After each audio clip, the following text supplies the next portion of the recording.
Good evening, everyone, and welcome. I'm Bill Maley, Brighton Town Supervisor, and I'd like to welcome you to tonight's Brighton Town Board meeting, June 12, 2019.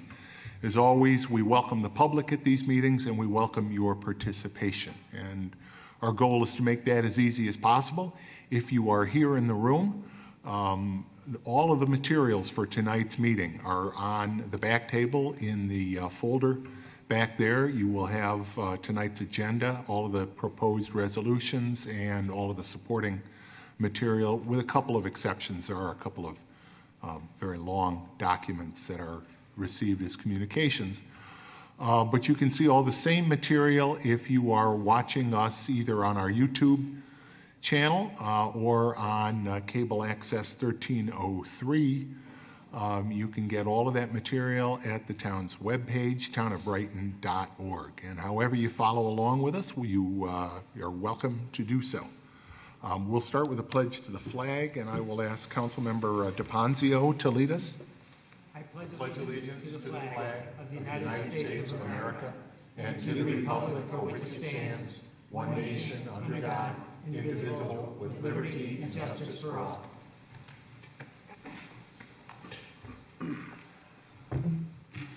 Thank you, Jason. We will start tonight's meeting with our open forum, and starting the open forum tonight, I want to introduce Pete Boulay. Pete will be making a presentation to the community tonight.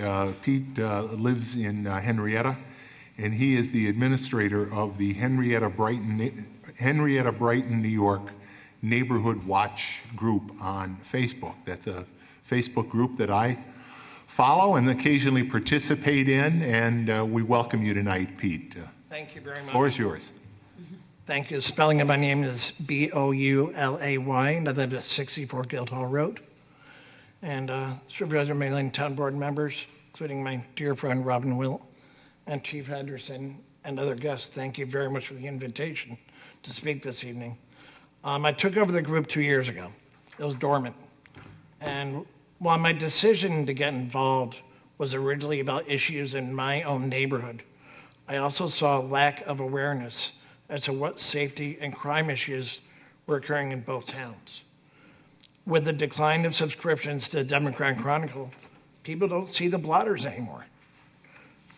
We only hear about major situations on the evening news or the radio. And I feel it is critical that we watch out for each other, and this has become my personal mission to help in this area of need. The process that I take is I take all the blotters, whether it be Monroe County Sheriff B-Zone or the Brighton Police website, and I post them unedited, other than cosmetic formatting for all to see. I also include announcements that are posted on the Brighton Police website as well regarding the outstanding information about scams that you posted. And whenever possible, I copy Twitter reports from the Monroe County Firewire and from their feed into the group as well. I am working on a method with Nick Francesco to try to automate some of the Twitter feed into the group, because I'm not always home. I recently decided to also incorporate information from the Brighton and Henrietta fire departments as well. Safety in our towns is not only the responsibility of the sheriffs and the Brighton police. It falls on all of us to be aware of what's going on and watch for trends on our own to protect not only ourselves, but our neighbors, most importantly, our children. The group is currently at 1,700 members, and it is growing on a daily basis. Thank you. Thank you, Pete. I do. I find the material that you write and the fact that you share that information with the public to be a great service. Openness, whether it's in government, in all of its manifestations. Lets the sun shine in. And lock your cars. Boy, isn't that the truth? It is a challenge, and the chief can speak to that. But that is really an important part of the message. you said it. You said it very well, that part of the responsibility for keeping ourselves safe can be ourselves. And locking our cars is certainly a part of that. And by the way, locking our cars, whether we're in our driveway, at a park, even in your garage, we really encourage people to lock their cars, not leave valuables in the car. Those may seem like common sense, and yet if you read that blotter, you will see how often, and I know it's inadvertent, we just want to encourage people to just make it automatic. Make it a part of just their routine. You lock your car, no matter where you are. So, Well, also, if your car gets broken into and it's unlocked, and I may be wrong, but I don't think insurance will be as helpful as if it was locked. If you tell them that it's unlocked, I think they would really question any claim you make for anything that was taken. and may and be that wrong. I don't know, but I guess why go makes there? sense. Lock your car. Yeah. Mark, I know you So had it a was chance a to talk to pleasure Pete. meeting you tonight, Pete, and we look forward to working together. I shared with you some breaking news. The board doesn't know. We've had a rash of car larcenies, and earlier today met with a resident that had a very discernible, identifiable item that was stolen. We were able to find it at a certain location, and there is an individual under arrest right now that we are starting to tie to a number of cases. So very preliminary, very early to identify anybody. We're now communicating together, so we'll be able to post it. But yes, and when I talked to the victim in this particular case, we talked about some steps that we can take to prevent the criminal act from happening, and that is locking the door. So we'll get that message out, but this will be helpful to us, as is Brighton neighbors and the Brighton Facebook page. We're looking at ways of getting out real-time information, and we'll look at maybe updating. So I'm at BPD Chief at Twitter. That's the one I seem to know the best, so that's where I get my information out. So good meeting you, Pete. Thank you, Mark, and that is great news. Great police work, again, by the Brighton Police Department. Thank Thanks, you. Pete. Thank you. Is there anyone else that would like to address the board tonight during our open forum? Come on up.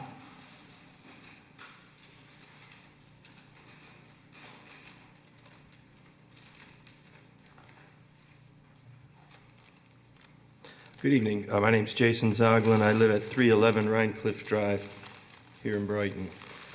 I hope I can be as brief as he was, but it's not looking like it right now.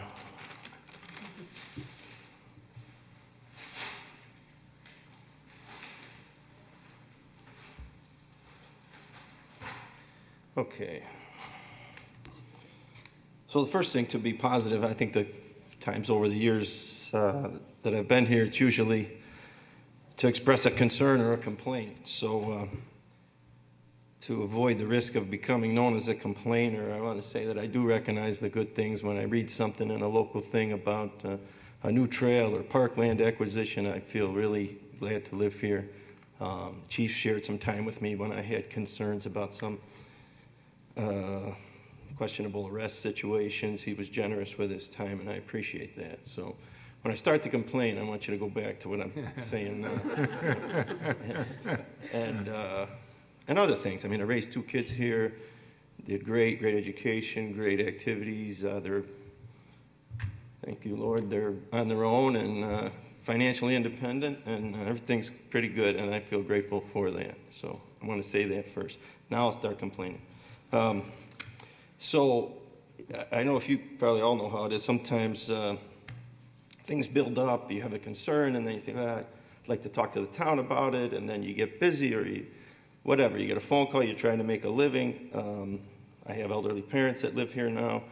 Our time gets diverted, and it builds up, and then you start to get, more maybe angry, and finally you come and do it.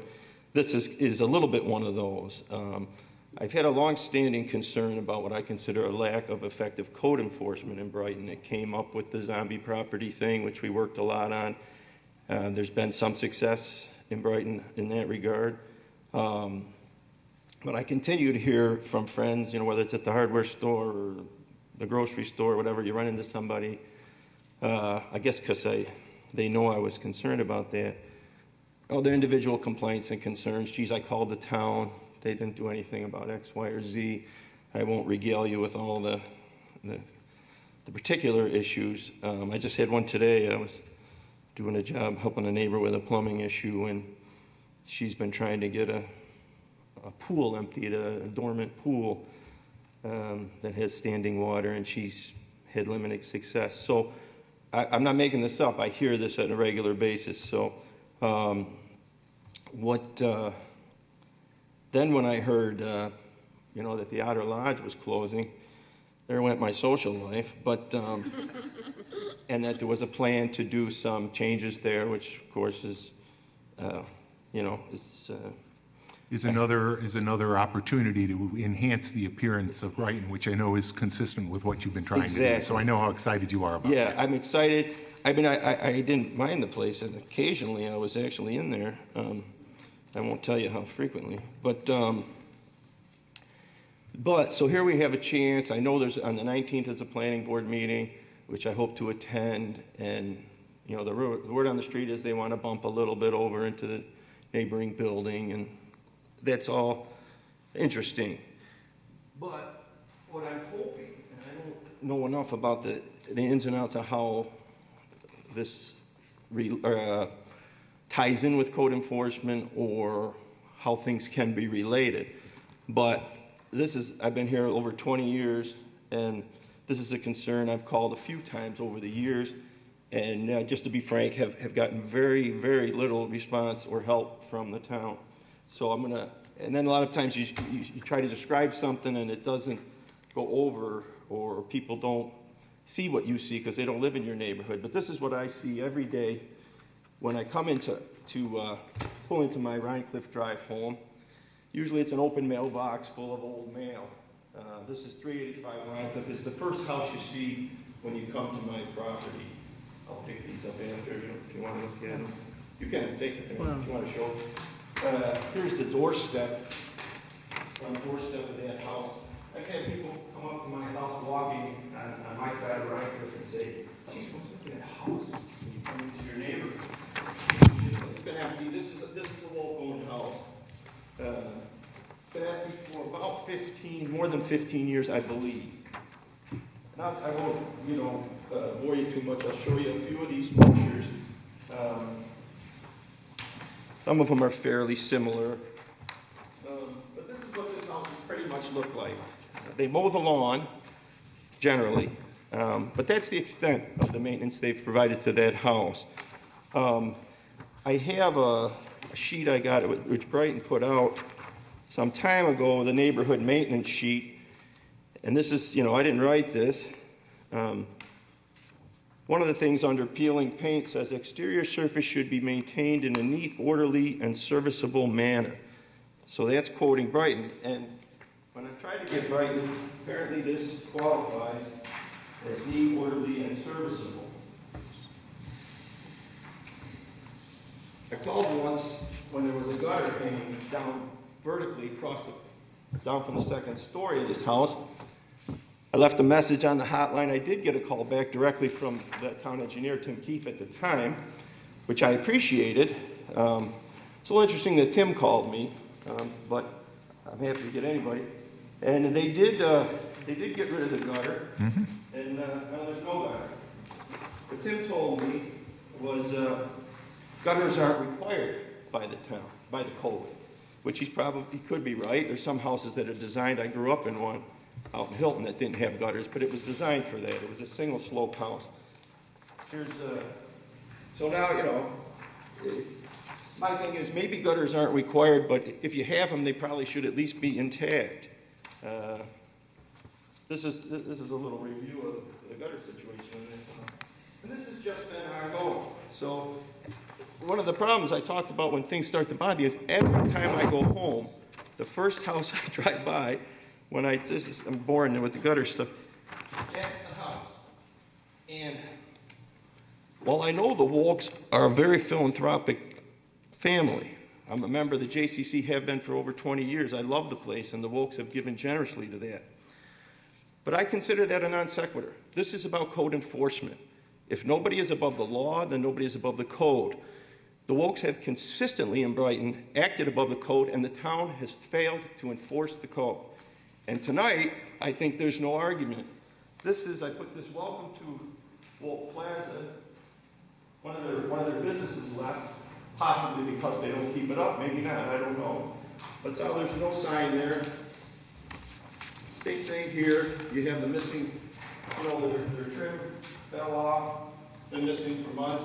Those are aesthetic. I'm not sure how the town inspector would feel about, this is under the soffit, which leaks regularly, just an open junction box. I do a lot of home repair. I tend not to leave the junction boxes open. Here's the condition of the soffit itself that junction box is part of. And I was taking a picture above my head. But this soffit's been falling down for years. And here's the fix. Put a little piece of latch across it. Here's the side of the building that faces Dunkin' Donuts. I also frequent there occasionally. So it's just disgusting. It's filthy. I'm teasing you guys a little bit here. I was taking pictures the other day, and I felt like somebody was watching me, and that's because they were. There's a little squirrel right here. See, he lives in there, and I have seen him inside the outer lodge, not just outside. He doesn't drink, and he never drives. But this is what this family, and it's not a situation if somebody has a problem with their means, it's not enough money. We know that's not the problem in this case. It's just not the situation. There's tons of them, but behind the otter you'll see the pictures. It's been like that forever. And so I feel like this opportunity is upcoming with the planning board, and I don't know the specifics of what the Wilks are asking, but what I'm saying is, besides just me coming here and saying, oh, this has looked like this forever, here's an opportunity. Here's an opportunity to say to them, they're happy that the it used to be a karate dojo. My son went there for years. It's been empty, I think, for over 4 years. I can't get them a tenant. Now they want to move into that. They're clearly going to get a really good rent for this place. Are they just going to fix up that corner? I think we got an opportunity now to tell them, fix up this plaza. This is the heart of our town, part of the heart of our town. And I'm going to stop you because Yep. I do have good news for you. And let me just back up a little bit. The tenant is proposing, as you know, a restaurant and bar that would be in the outer lodge and going in, as you mentioned, to the karate facility. They have been, their first step in terms of board review was the Architectural Review Board. And before the Architectural Review Board, among other things, they did request, and the Architectural Review Board reviewed and approved a new, really a replaced facade for that whole building. So what you will see is a dramatically improved look for the entire plaza, not just for the area that the new restaurant will be going into, but for the entire plaza. And I am very pleased. I think that is good news, and kudos to Mike Guyon, to Ramsey Boehner, and your department down there, because you did hold their feet to the fire and insist that as part of this opportunity that they do make improvements to the look of the entire plaza. So I don't know exactly what their final timetable will be. They've gotten approval now from the Architectural Review Board and from the Zoning Board of Appeals. This will be their final board approval from the Planning Board. And if they get that, they will be in a position to, might get a building permit and start work. Patty's gonna have to look at the plans or do some of the stuff. Yeah. So, but assuming that happens, I would expect the work to begin relatively quickly. And I'm very, as I said, I'm very pleased and really hats off to the folks down in your department that saw to it that the place is going to look better. And I do think, you know, Mr. Zoglin, I really do appreciate, because you've come in, you've highlighted in the past some properties, and I'm really pleased to say, for example, the property down the street, down Rhinecliff, that was the subject of a very, very difficult personal family story, was resold and improved. The house behind you on Winton Road, that was another neighborhood concern and a concern of yours, has been dramatically, top to bottom, renovated, and it really now is a showpiece along Winton Road.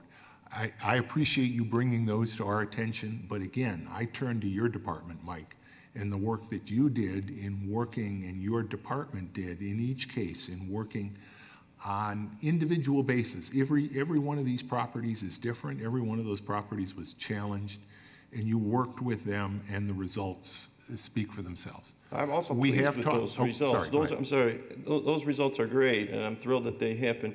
I just wonder on this one, you know, that we've had it's kind of a zombie house. The Wolks own that property. I wrote them a letter once and told them if they tore it down, I'd be responsible for mowing the field there, and maybe they could get a tax break, so it would lower their assessment. But that house is a continuing eyesore, so I hope you can include that. That's theirs. And with the family you mentioned in my neighborhood, you were right. We never, for years, we didn't complain until the house was zombie and bank-owned, because those people didn't need to hear our complaints. They had some serious challenges, and we respected that. The Wolks don't respond to us. They've left that house there. So as good as Mr. Guyan and the other people are doing the job, you got to go after them for everything. You got to go after them for that house. There's no excuse, Bill. It's 20 years they've left that house look like a dump. And they don't have the proper heartfelt reason that our other neighbors did. They don't have that excuse. These are millionaires. So when I go out and people say to me, I tell them, I'm going to come to the town meeting. A lot of times people are, and I'm not saying I condone or agree with their statements, but there's this attitude out there with the whole Daniele thing and incentive zoning that it's all about the money. So the Wolks can do that. My house can't look like that, and I would never allow my house. I mean, I'm a property caretaker. That's my job. I take pride in it. At my house, my wife does most of the work, I have to say, but I have a long list. But we take pride in our home. We take pride in our neighborhood. You can't help but hear that thing, which I know you probably don't like, is that money talks, that it's the Wolks. So they can leave a house on my street for 20 years with squirrels inside the house. Mr. Zoglin, if you're suggesting... I'm not suggesting it. I'm telling you what happens when this happens, when it seems like an unlevel playing field. Mr. Zoglin, we will make sure that the department has those pictures. In looking at them, most of them do not appear at brief appearance. Most of them are aesthetic, and aesthetics, as difficult as it can be sometimes, are not code violations. Okay, but we will make sure. Let me read this to you, Bill. We will make, Mr. Zoglin. This is Brighton.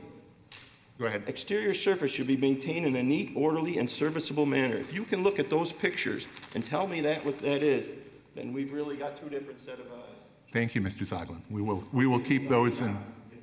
You can actually want to email me. Thank you for coming in. Is there anyone else that would like to address the board during the open forum? Hearing none, we will continue on. I move that we approve the agenda. Second. Please call the roll, Dan. Councilmember DeFazio? Aye. Councilmember Werner? Aye. Councilmember Wilt? Aye. Councilmember Corrado? Aye. Supervisor Mealy? Aye. Motion to approve and file the board meeting minutes for May 22nd. So moved. Second. Any discussion? Hearing none. Dan, please call the roll. Councilmember DeFazio? Aye. Councilmember Werner? Aye. Councilmember Wilt? Aye. Councilmember Corrado? Aye. Supervisor Mealy? Aye. We have no public hearings tonight. Can I have a motion to receive and file our communications? So moved. Second. Number of these items are sort of annual reports or other major reports, and those items are not included in their entirety here, but I believe they're all available in the town clerk's office. We have the proposed Monroe County 2020 through 2025 capital improvement program, which lists the various capital improvements that Monroe County proposes throughout the county for the next 5 years. It is exactly that, proposed. All of it is subject to budgetary, sometimes grant receipt, a variety of different contingencies. But it is their long-term 5-year capital plan, and we appreciate receiving that. We also have similarly, the annual report from Everett Garcia, our assistant engineer, of the 2018 report of the Sustainability Oversight Committee. And Mike or Robin, I don't know if either one of you want to comment on that report, but again, the work that the Sustainability Oversight Committee does is terrific work. Sustainability is a priority for us, as witnessed by our comprehensive plan, as witnessed by the grants we receive for projects like the Monroe Avenue Green Infrastructure Project.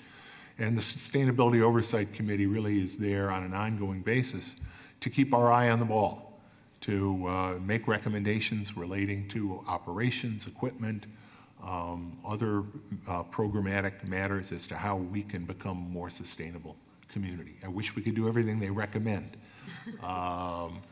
Money and feasibility and sometimes even availability. For example, thinking about vehicles, which is one of the areas we hear about. Some of the types of vehicles that as of yet, Mack isn't making 6-wheel, 10-wheel electric dump trucks. Hopefully someday there will be, and someday soon, there will be alternate fuel vehicles, even for that class. But in any event, I appreciate the work that they do. So those are a couple of long reports that we have. We also have a report from the Animal Health Inspector of the State Department of Ag and Markets, indicating that we received a satisfactory dog control officer inspection report. I know satisfactory, sounds, is that just mediocre? No, it's pass-fail. We passed. We also have communication from Cheryl Frank and the members of the Board of Color Brighton Green relating to an endorsement of the U.S. Energy Innovation and Carbon Dividend Bill, H.R. 763. We had a discussion about that bill in the Community Services Committee. We did, and in addition to that, we also discussed that bill in the context of the Sustainability Oversight Committee. And the Sustainability Oversight Committee has generated a letter that we will soon be receiving as well that presents an alternative point of view with regard to this particular piece of legislation. While we do support some type of climate pricing, this particular bill in some respects presents problems, especially at the municipal level where we would not be receiving any sort of dividend, but we would be tasked with some of the infrastructure improvements that it would take in order to be more sustainable. So, it puts us in a difficult position as a governmental entity that is not entitled to a dividend and yet would be responsible for some of the infrastructure upgrades that it would take. And so the opinion of the Sustainability Oversight Committee is not in line with Color Brighton Green in this regard, but we will wait for that correspondence. Thanks, Robin. And I think it's also important to note that this board did last year go on record, as you said, we do support a carbon pricing system. we don't believe the carbon pricing system in this bill, and you touched on one of the major issues. Another issue relate to issues of equity in that bill as it currently stands. So, but we appreciate, the color Brighton green. Again, highlighting this particular legislation, sharing their views on it with us, and again, we will continue to support carbon pricing, and we hope that it'll come through in a form that really is equitable for us as a government, remembering that we as a government are really you as people. So if legislation forces us to, as you said, make significant investments and pay what will be very early on 6 figures and growing dramatically, those will have to get passed on to taxpayers. Those will count against our tax cap. And so for all of those reasons, this legislation isn't right, but we look forward to getting on board and supporting future legislation that does work. Absolutely. And then, finally, we got one here, and we always hate these. Really wish we didn't have it, but the final piece of correspondence here is from Paul White, our planning technician. And Paul has been working for the town of Brighton for pretty close to 20 years now. A little more than 20, I think, Bill. And Paul has submitted his letter of retirement as of July 6th. And we're going to miss Paul. He's one of those speak softly but carry, and not a big stick, because Paul isn't a big stick kind of guy. Speak softly and get the job done, I think is a more accurate statement of who Paul White is. And I know you guys are going to miss him. You're with him every day. You're going to miss his expertise. We're all just going to miss his, just what we know he brings to the table in terms of his expertise. I talked about the work that people in your department do to address the challenges that the community often has. Paul is one of those people. He's right there in the mix, and we wish you well, Paul. We got you for another couple weeks at least, and we know you're going to help train a new person that's going to be joining us. But take your place? Nah. You left big shoes to fill, and we're going to miss you. So with that, we do have a motion to receive and file all of those items of communication. Any further comment from the board? Hearing none, Dan, please call the roll. Councilmember DeFazio? Aye. Councilmember Werner? Aye. Councilmember Wilt? Aye. Councilmember Corrado? Aye. Supervisor Maley? Aye. Committee reports. Community Services Committee. Robin. Thank you, Bill. The Community Services Committee has not met in the time frame intervening since the last town board meeting. Our next Community Services Committee will convene next Wednesday, June 20th at 9:30 a.m. at the Brookside School. That's 220 Idlewood Road. We look forward to the public attending. Thanks, Robin. Jason, Finance?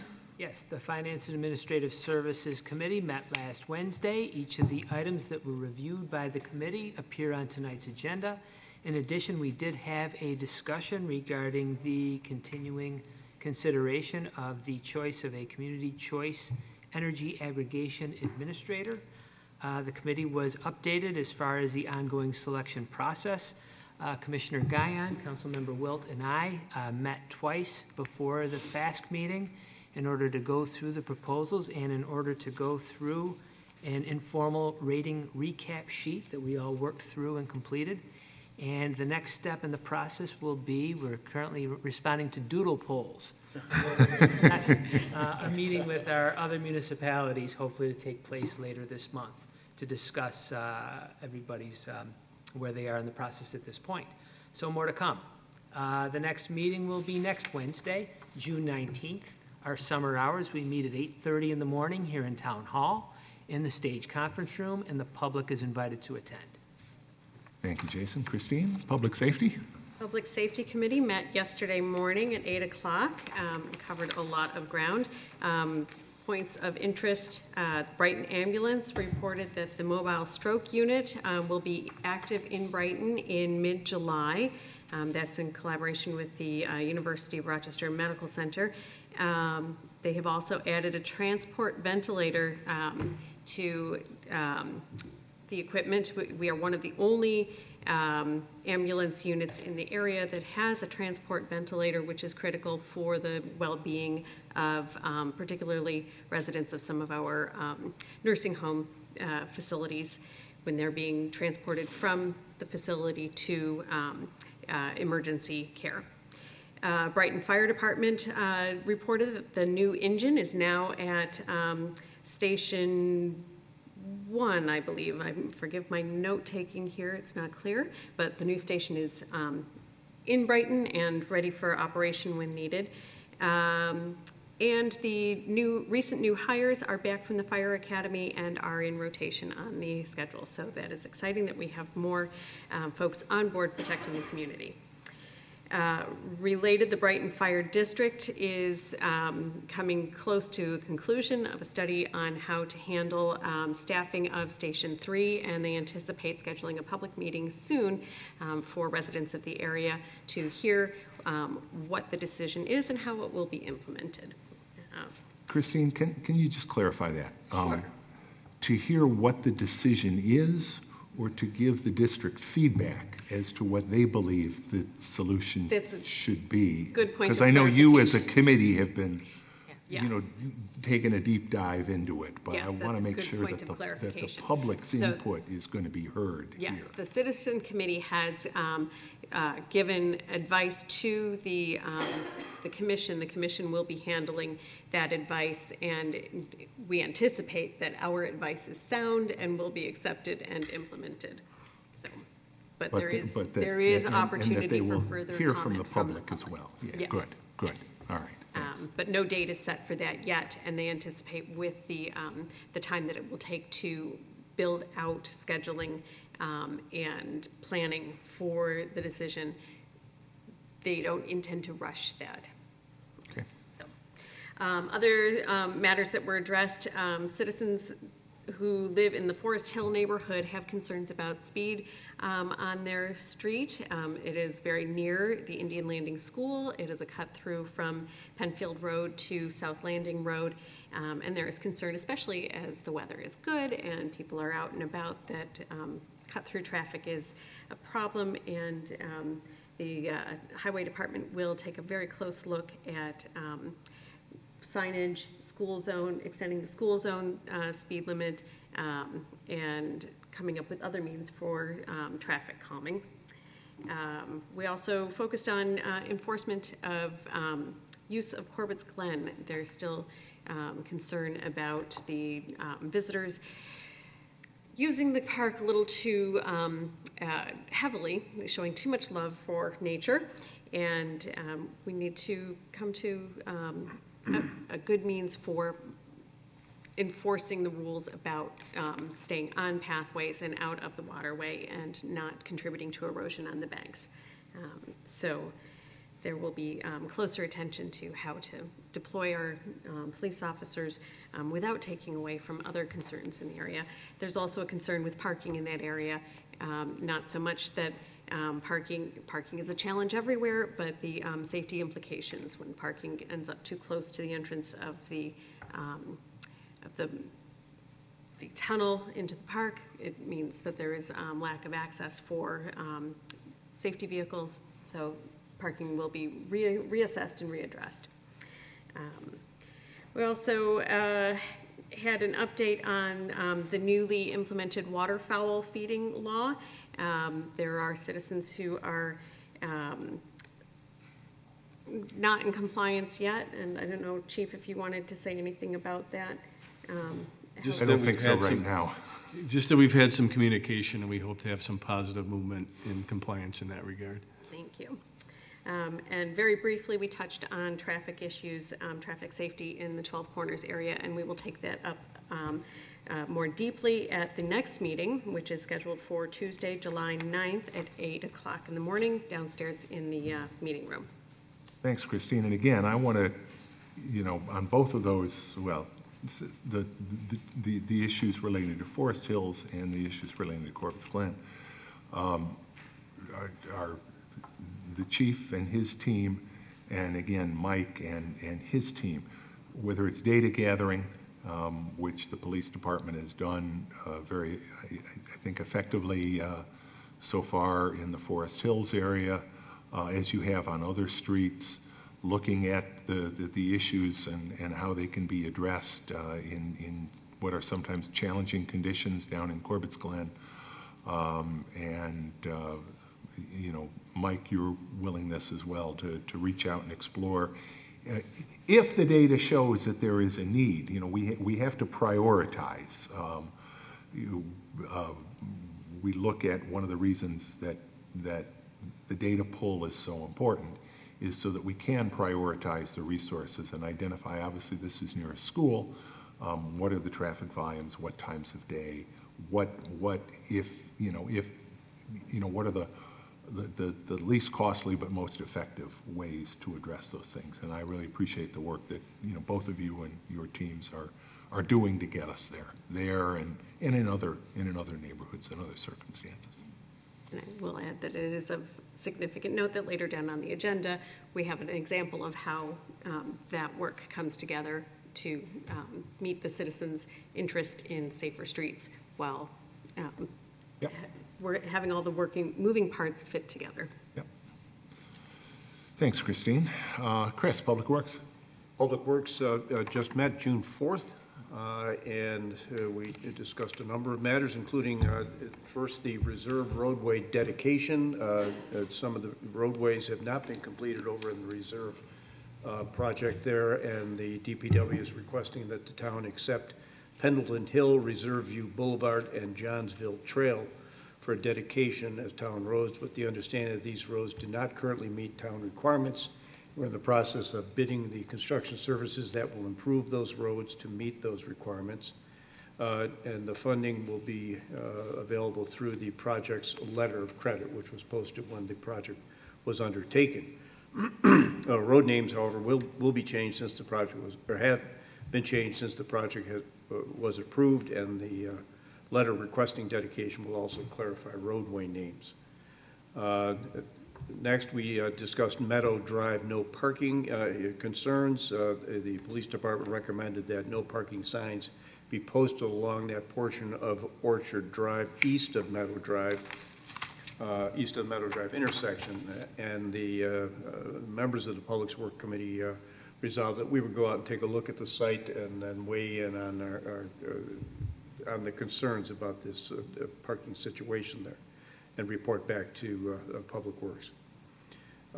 Special district flow chart. Mike Guyan has got a delightful piece of software that has indicated, and this is also available on the website. Is that correct, Mike? That is, I will put it on the website now. Please do. Yes. Because although it looks like a convoluted process, it's logical in its progression of how we form special districts. And if citizens are interested in developing sidewalks in their neighborhood or forming a refuse district and such, how they can go about and solicit their neighbors' consent and getting them to join in an effort to form a special district that would fund group purchasing, which I think is the essence of government, but group purchasing of certain services like developing a sidewalk for your neighborhood or picking up refuse. The refuse districts are the most common, I think, of those that have been come from a groundswell of neighborhood support and found substantial savings in providing services and safer refuse pickup by only having one hauler in the neighborhood one day of the week typically, and only one color box out on the toters. But one night a week. In one night a week. So, but Mike has set out, I think, in a great fashion here of how you go about forming those districts. So by all means, consult the chart. But just as importantly, if you've got any questions, call up Mike's office and the staff there will walk you through it. They've been really helpful in the past. Along those lines, 5 different refuse districts have been proposed by neighbors of those neighborhoods. 4 of the 5 have shown interest just in excess of the 51% required, and it's 51% by assessed value of the properties with owners in residence. Am I correct on that, Mike? That's correct. Both, actually, you have to show both. Commercial properties and residential. You have to show all properties and Of assessed value And and those in resident-owned resident-owned. Thanks. properties. Thank you. And although those interest levels do exceed 51%, and I see council cringing, but okay. It's actually, I mean, if you want to be precise about it, it's at least 1/2. At least 1/2. Right, at least 50%. At least 50%. So in these instances, 4 of the 5 have shown just above 51% of the assessed value, but generally the town likes to see more 70 to 80% range, reflecting a very strong interest in the part of the neighborhood. However, we will discuss scheduling a public hearing for these districts with the town attorney to see how those should proceed. We also discussed the upcoming 5G cell installations, which have been imposed upon us in January 2019 with new regulations from the FCC under an interpretation of the 1996 Telecommunications Act. The town's current communication code is going to be subject to review, and we have been asked to develop an RFP for a consultant to review our existing laws and identify and resolve any deficiencies as they relate to the current law. This is an interesting bit of national and political interest, both political and economic interest, to the extent that this 5G network is felt to be very important to national commerce and an important public service. And not a public service, but a service available to the public through private carriers. And they intend to mount poles along our roadways and our properties to make it well connected. And how that complies with what our expectations are, or our wishes, remains to be seen as we review our code and our own thinking. However, it is being controlled by the national government. Corbett's Glen, in similar fashion as Christine's community for public safety, we also talked about Corbett's Glen at the Public Works Committee and concerns there about continuing erosion and use contrary to the existing laws there. The Parks Department Director Matt Beeman has proposed using brush from park cleanup, which I think is a very creative way to further enhance the fencing and some of the restrictive barriers to try to cut down on the misuse of the park and particularly the water side properties that are eroding significantly by overuse and improper use by people in and out of the water, and most particularly by dog owners. That is not a dog park, and apparently it's been identified around the region as being a great place to exercise your dog in the park, and that is not acceptable and will not be acceptable. So we're looking at different ways to address that, but it's, to a large extent, we've had much greater discussion at length in the Public Safety Committee. So our next committee meeting is July the 2nd, 9 o'clock, and the public is invited to attend. Just to be clear on that last point, dogs on leash on the trail are legal in the park. The concern has been, it's a people problem. I mean, some of the people are people with dogs, some of them are not, but people are leaving trash, and sometimes they're allowing their dogs to leave trash. We do have a beautiful, beautiful park there, and the concern with erosion and the degradation of the appearance is real. But again, I've given a lot of shout outs tonight because our senior staff have been working real hard these last couple of weeks, and I want to make sure the community knows that. I want to make sure that the community knows that when they do call, when they do come into a meeting and identify a problem, those people sitting at that table and the people who are senior staff members who are not at these meetings really are doing yeoman's duty to address problems, and I think effectively. For example, in Corbett's Glen, having put up those low, we had sort of a balancing. We didn't want to put up a barrier that, sure, it would keep people from climbing over it and going off the trail, but we didn't want me to be the only one tall enough to see over the fence. That doesn't, we didn't want to ruin the view. What we wanted to do is identify and send, we've got explicit messages. There are signs out there. There are signs about staying out of the water. There are signs about keeping your dog on a leash. There are signs about staying on the trail. Those are not because we're jerks. It's not because our Parks Department is a bunch of jerks or the police department wants to write a bunch of tickets. They are because we want to prevent the degradation of an environmental asset in this community and a beautiful park. So we agreed, and the Parks Department put up a low-level fence. Nobody should have any doubt anymore where they should be in the park. They should be inside those fence lines. And residents of the nearby neighborhood have acknowledged that it has had a significant impact in reducing the number of people wandering off and causing erosion. But let's face it, there are still some, and there are still some people that are in the water.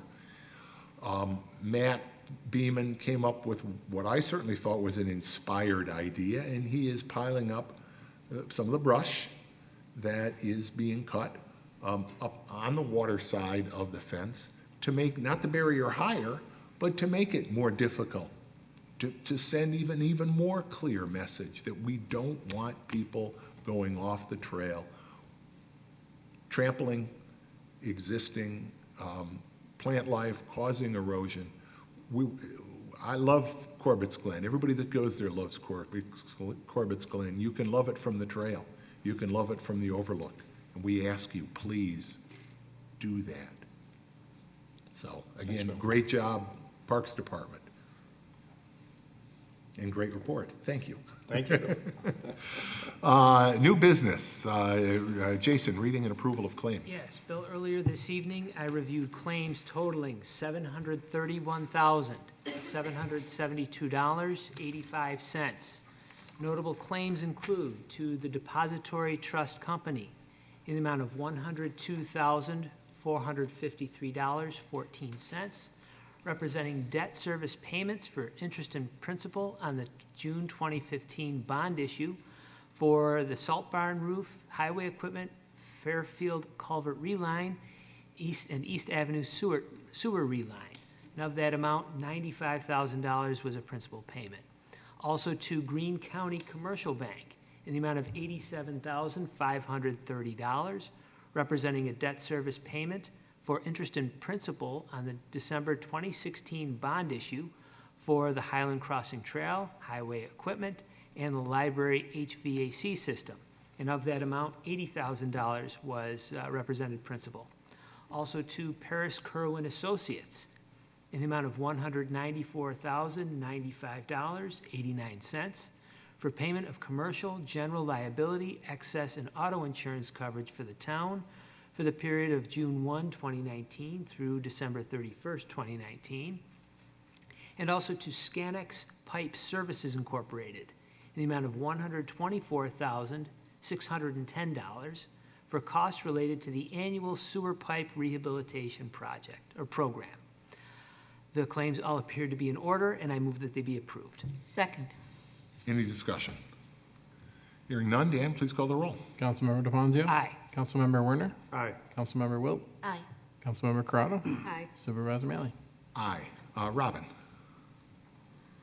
On the matter that seeks to authorize the supervisor to accept a state and municipal facilities program grant in an amount not to exceed $125,000 to replace certain existing town-owned street, parking lot, and town hall campus lighting with LED fixtures and amend the 2019 budget to reflect the said grant, I move that we adopt adopt the proposal as the resolution is prepared by the attorney to the town. Sorry. Second. And again, this is exactly the kind of thing we were talking about as we were talking about our Sustainability Oversight Committee. Using LED fixtures will save us money, and just as importantly, by reducing the amount of electricity used, will help one more small step to make us a more sustainable organization. So we have a motion and a second. Any further discussion on that? Hearing none, Dan, please call the roll. Councilmember DePoncio. Aye. Councilmember Werner. Aye. Councilmember Wilt. Aye. Councilmember Corrado. Aye. Supervisor Mealy. Aye, and again, I would just want to very clearly, this is a grant, so this is money that we will be getting from this state program that will, without budget impact, allow us to do this LED. We've done a lot of work here in the building. This will get us a lot more of our exterior lights, both on campus and along the streets. And again, great job, Mike. I wanted that noted that this is, again, another grant that Mike has found for us. Good work, Mike. Oh, thanks, Chris. Yes. And speaking of grants and good work, Chris, why don't I have you do this next one? Next item is for authorization to submit a grant application to the Finger Lakes Regional Economic Development Council for Brighton's Climate Action Plan and to adopt a municipal resolution authorizing application for a New York State Climate Smart Communities grant. I move that we adopt the resolution before us. Second. Mike, if you could just talk real briefly, and this is a grant that would enable us to prepare, to really complete, because we've done a lot of work on a climate action plan, but if you could just talk briefly about what a climate action plan is and why we think it's so important. Well, the climate action plan is very similar to our comprehensive plan. It sets a direction for the town to achieve sustainable goals. And that's the intent of the plan. The Sustainability Committee has put together a draft plan. It's in pretty good shape. We spent lots of time on it. The Sustainability Committee should be commended for their efforts. It's a yeoman's job to do that. But to bring it out to the public and present it to the public, we'd like to clean it up, make sure it's, the document, test all the numbers, test the document, and make sure it's presentable to the public. And that's what we're looking to do with this grant, is basically clean up the grant, test the numbers, and then go through the public review process with this grant. So we're looking for a grant of approximately $40,000. Again, this grant application is for a 50-50 match, so the town will be required to pay $20,000 of that also. Thank you. Although some of that can be in kind. That's correct. All of it can be in kind, actually, Bill. And likely will be. A good portion of it, for sure.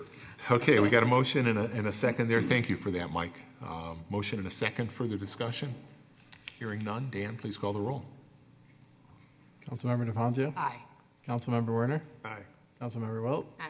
Councilmember Corrado. Aye. Supervisor Mealy. Aye. Christine?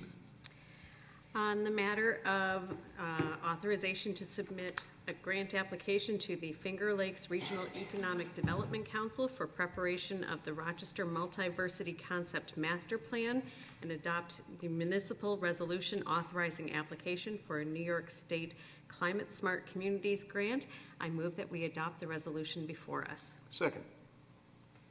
This proposed grant, also under the Climate Smart Communities program, would get us the first step along one of the major implementation, one of the major goals set forth in our Envision Brighton 2028 comprehensive plan.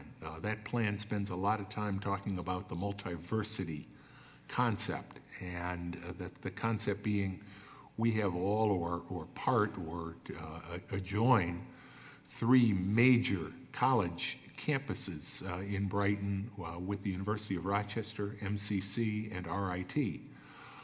One of the really unique components of that triangle is that we have trails, existing trails, that pass in close proximity to those campuses. We have the Erie Canal Trail that runs very close to both the University of Rochester and MCC.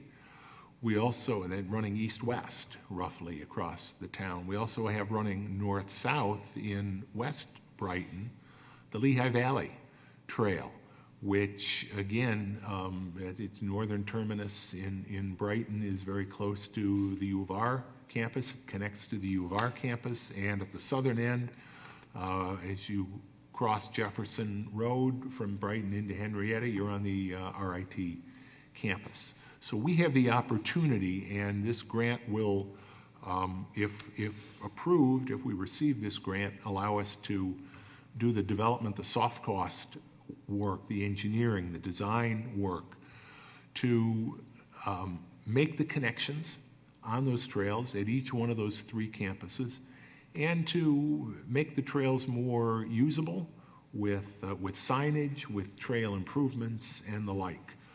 This first step, though, will get us the design work, get us more of the concept, and our hope and expectation is that if we get this grant, we do that design, we will then be in a position to seek a grant for the actual construction of the trail improvements. And that will continue the great work that we're doing here in the town of Brighton with the Brickyard Trail, which has been there for 2.5 years. The Highland Crossing Trail, which I can't believe how quickly they're working on today, as I drove down Westfall and saw the work that they've done next to the Empire State College campus. We're looking forward to that trail being open this fall. And this will be, those are important trails, but this will really be a great opportunity to connect some of the major economic drivers of this region with trails that will further facilitate bicycle, pedestrian connections among those facilities. And again, that accomplishes so many goals. It reduces the amount of energy use if people are riding their bikes rather than driving. It improves the health of the community. It gets traffic off the roads in some areas that are right now pretty heavily trafficked. So a project like the Multiversity Trail and a grant like this one would leverage, I think, some pretty extraordinary outcomes for not only Brighton, but for the broader community. So I know you're working on that grant, and I look forward to getting it submitted and keeping our fingers crossed for approval. Okay, we have the motion and the second. Anything further? If not, Dan, please call the roll. Councilmember DeFazio? Aye. Councilmember Werner? Aye. Councilmember Wilt? Aye. Councilmember Corrado? Aye. Supervisor Maley? Aye. Christine, why don't you do the next one, too? Sure. On the matter of setting a public hearing date for the 2019 Bel Air and Roselawn neighborhood speed limit amendments local law for proposed speed limit reductions from 30 miles an hour to 25 miles an hour on Mayflower Drive from the city line to Terrytown Road, Warrington Drive, South Winton Road to Monroe Avenue, Verina Drive, Oakdale Drive to South Winton Road, Rhinecliff Drive, Oakdale Drive to Monroe Avenue, Chadburn Road, the city line to Warrington Drive, Terrytown Road from Glen Ellen Way to St. Regis Drive North, and Imperial Drive from South Winton Road to Glen Ellen Way. I move that we set a public hearing on, this will be our next, June 26th at 7 p.m. at the town board meeting. And that you authorize adopt the resolution. And that we adopt the resolution as prepared by the attorney to the town. Thank you. Second. What we discovered is that in those neighborhoods, we have inconsistency of speed limits. We have some speed limits where residents had come in and asked for speed limit reductions. We had others where they hadn't. So some streets were 25, some streets were 30. It's confusing for drivers. It's tougher for our police department when they're, writing. I don't want to say writing tickets, when they're enforcing speed limits. So this will help reduce the speed to what is really a more appropriate speed for a neighborhood. We are not legally allowed to reduce regular speeds below 25 miles an hour, but we can do that, and we will. So, We have a motion and a second. Further discussion? Hearing none. Dan, please call the roll. Councilmember DeFazio? Aye. Councilmember Werner? Aye. Councilmember Wilt? Aye. Councilmember Corrado? Aye. Supervisor Mealy? Aye. Robin? On the matter that seeks to accept a dedication of roadways within the reserve subdivision and amend Schedule C-2, Paragraph 6D of the Reserve Incentive Zoning Resolution to correct roadway names and configurations, I move that we adopt the resolution as prepared by the attorney to the town. Second. And this is, again, the matter that was mentioned earlier. We have drawn money from a letter of credit to enable us to complete the top coat paving of these streets. We have to accept dedication of those streets to do that, and we will do so conditioned upon, completing the work. So that's what this resolution will do. And we have a motion and a second. Any further discussion? Dan, please call the roll. Councilmember DeFazio? Aye. Councilmember Werner? Aye. Councilmember Wilt? Aye. Councilmember Corrado? Aye. Supervisor Mealy? Aye. Jason? Yes, the next matter seeks to authorize an amendment to the non-represented salary and wage schedule.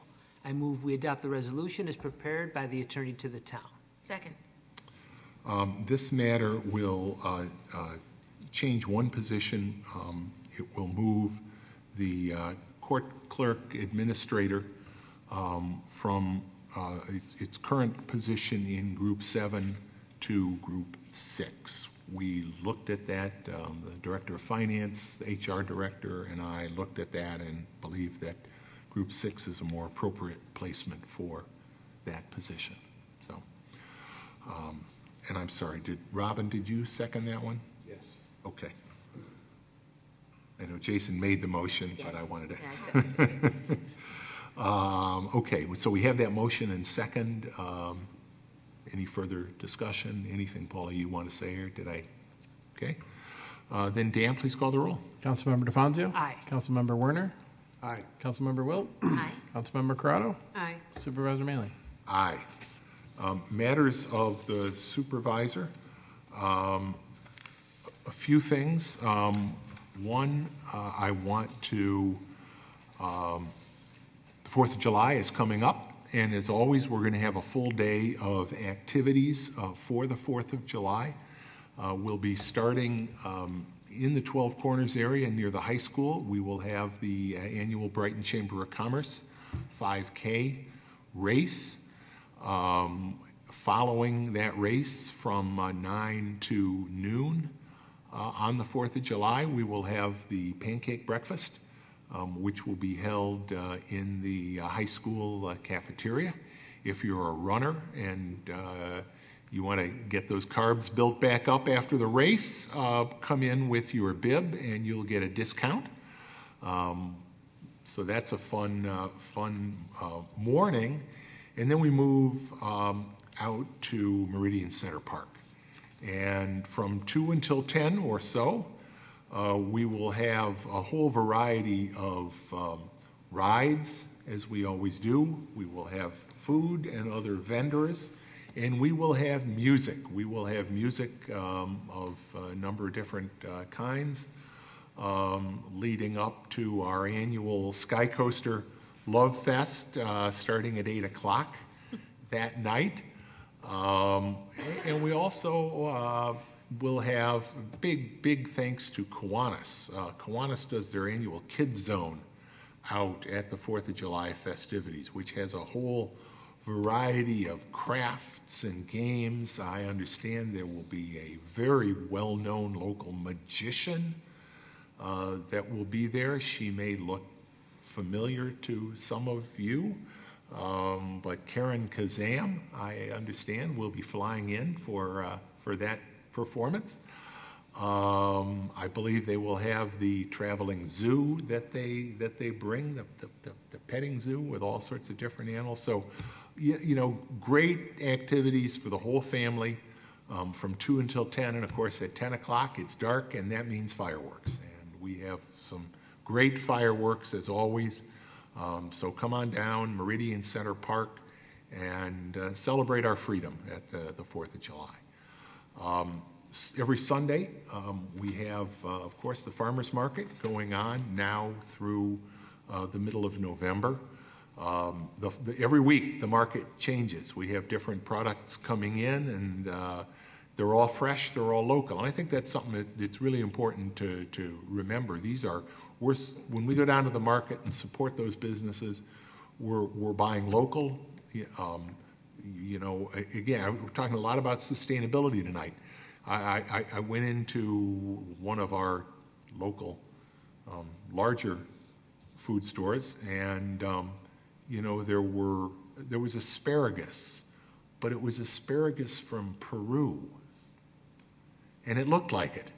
I mean, not that there's anything wrong with Peru. It looked like it had, looked like any one of us would look if we had been in an airplane from Peru to Rochester, New York. It had seen better days. When you go to the market, you're getting fresh, you're getting local, you're getting stuff that's grown in Monroe County, in Wayne County, in Livingston County, or products that are made, honey, meats. So it's different and it's good. But it's also, again, music. There's music every week. Your council member on the corner tradition started this past weekend. Special events, the bike rodeo we had 2 weeks ago, bike pickup. The eco fair is going to be this weekend, again, carrying that sustainability theme on. There is truly something for everybody at the farmers market. If you haven't discovered it yet, 9 to 1 in the Brighton High School parking lot every Sunday now through mid-November. As I always do, I want to talk a little bit about debris pickup.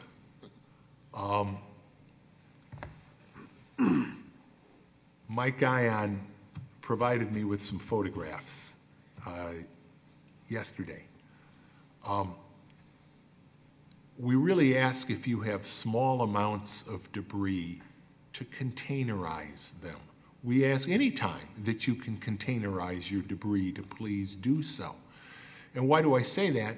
I mean, I literally saw in these pictures places where people had put 2 hands full of stuff, and we'll get to where they put it in a moment, but they put this stuff out, and if we see it,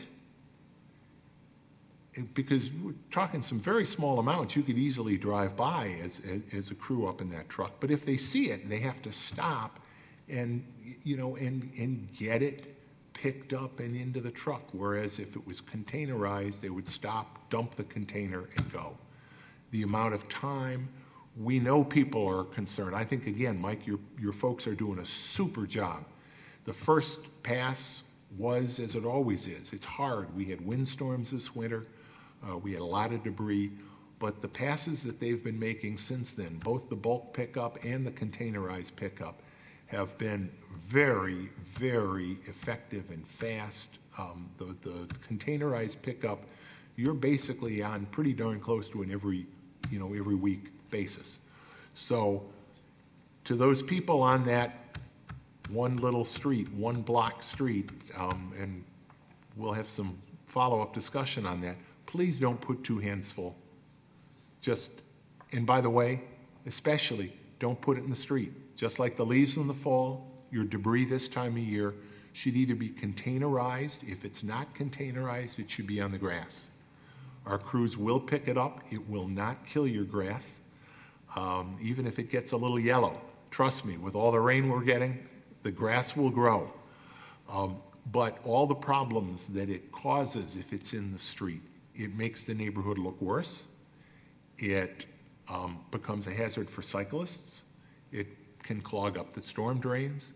So for all of those reasons, containerize if you can. If you can't, please pile the debris on your lawn. If you have if you have a sidewalk, you can pile it between the sidewalk and the pavement. If not, pile it on the lawn close to the street. It really makes a difference. We are currently seeking every year, as part of our budget development process, we have a community advisory group, our budget review task force, that is made up of people with some financial expertise. and they work to advise me and the entire town board, as well as our department heads, in terms of priorities as we put together our 3-year capital improvement plan and our budget. We would like to identify a couple more members of that task force. We've got a couple people that can't serve any longer that have been, great advisors to us, but we need to find some new folks. So if that means you, if you're a finance-oriented or a numbers-oriented, or if you just really are interested in how the town's budget works, we encourage you to send a resume with a letter of interest to my office, and we'll make some selections quickly, because we are already reviewing that draft capital improvement plan. And then one more thing, I want to congratulate the new treasurer of the Monroe County Bar Association, our colleague, Town Attorney Ken Gordon. Congratulations. Ken was a couple minutes late tonight rather, because he was at the County Bar Association dinner being formally inducted as treasurer, and congratulations, job well. Well, I don't know if it's well done yet, but thank you for stepping up to do that work. And that's all that I have as matters of the supervisor. Matters of the clerk. Nothing this evening. Matters of the attorney. Supervisor, I do need to have an executive session with the board following the meeting tonight to discuss 2 matters of litigation, one involving Whole Foods project and one involving the West Brighton Fire Protection District. Sounds good. And we will also be discussing the matter of the employment of particular people in collective bargaining in executive session as well. So we'll get to that in just a moment. Matters of the board. As usual, I have some rec announcements. Our summer program registration for all Brighton residents for all summer programming, including summer camps, has begun. The spaces in those camps are filling up fast, so please don't wait to secure your spot for the summer. And I want to remind everyone that we don't just have camp offerings. Check out all of the available programming options for your entire family in our summer brochure. In addition to that, I want to highlight our Brighton Recreation after-school program. Brighton Rec offers one of the only fully flexible after-school programs in the area for children attending Brighton schools in grades 1st through 5th. No membership is required, and you only pay for the days that you actually use. We are registered with the NYSOCFS and have high staff ratios to ensure a safe, fun program for your child. Registrations in those after-school programs has begun, so please do check out our website, www.townofbrighton.org/rec, or stop into our recreation department at 220 Idlewood Road for additional information. Bill did mention that our Brighton Farmers Market is in full swing every Sunday from 9 a.m. to 1 p.m. at the Brighton High School parking lot, and we're really excited for all that this outdoor season has to offer. In addition to that, we have the Bands at Buckland Summer Concert Series on Tuesdays, July 9th through August 13th from 6:30 p.m. to 8 p.m. at the Buckland Park Pavilion at 1341 Westfall Road. The Bands at Buckland Summer Concert Series returns every Tuesday through August 13th, and we hope you'll join us for a relaxing and fun evening in the park. Again, our full concert schedule may be found online at www.townofbrighton.org/rec. And I do want to highlight 1 or 2 programs. One is our Daytime Education at Recreation, or DEAR program. This provides free lectures or classes to the community at the Brighton Senior Center. Join us as we share our life experiences with one another and engage in intellectual, cognitive activities to help keep our minds sharp and alert while delaying the onset of age-related concerns. These programs, these DEAR programs, are free, but registration is required for this program to continue. So please do contact us at Brighton Rec at 585-784-5260, extension 0, for additional information and a schedule of upcoming opportunities. Also related to our seniors, we have the Brighton Senior Rides. It's a program sponsored by Lifespan that offers senior citizens living in Brighton or Penfield rides to medical appointments, religious services, and either town's recreation centers. So we do have a need for volunteer drivers at this moment. So to find out more about the program or becoming a volunteer driver, please do call us again at 585-340-8674. That's for Brighton Senior Rides. Our summer pool will be opening. So the Splash into Summer celebration is on Friday, June 21st, 4 p.m. to 5:30 p.m. at the Brighton Town Hall pool. This event is free, and we ask that you join us as we kick off the summer season with a huge pool party. So please do check out our Recreation Department website and Facebook page for a full schedule of events, and we look forward to seeing you at the Brighton Rec Department. Thank you, Robin. There's so much, just so much So going much on. It's wonderful. It's just, they do such a great job. Other matters of the town board? Hearing none, can I have a motion to go into executive session to discuss the matters of litigation referenced by Ken, as well as the employment of particular people in collective bargaining? So moved. Second. Dan, please call the roll. Councilmember DeFazio? Aye. Councilmember Werner? Aye. Councilmember Wilt? Aye. Councilmember Corrado? Aye. Supervisor Maley? Aye. Thank you, everybody. Our next town board meeting will be held on June 26, 2019 at 7 p.m. Have a great night, everybody. We'll see you then.